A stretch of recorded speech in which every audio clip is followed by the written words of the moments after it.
Hi friends, ఇప్పుడు చెప్పింది వదిన. అంటే ఇక్కడ మురళి అన్న మమ్మల్ని తీసుకెళ్తారు కదా, అన్నయ్య వాళ్ళ మిస్సెస్.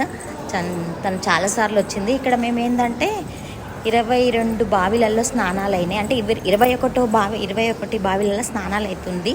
అంటే మామూలుగా ఇట్లా వేస్తారు.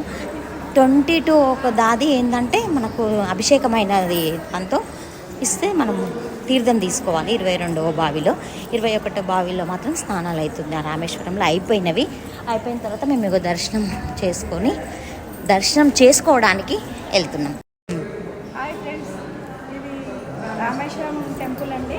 ఇప్పుడు స్నానాలు అయిపోయినాయి, గుడికి వెళ్తున్నాం. 21 బావిలో స్నానాలు అయిపోయినాయి, గుడికి వెళ్తున్నామండి, దర్శనానికి వెళ్తున్నాము. Hi friends. పిచ్చోళ్ళ కన్నా అధ్వానం ఉన్నాయేమో. ఇటు చూడు సుధా, స్నానం చేసి ఇట్లా కూర్చున్నాం. సుధా ఇట్లా తయారవుతుంది.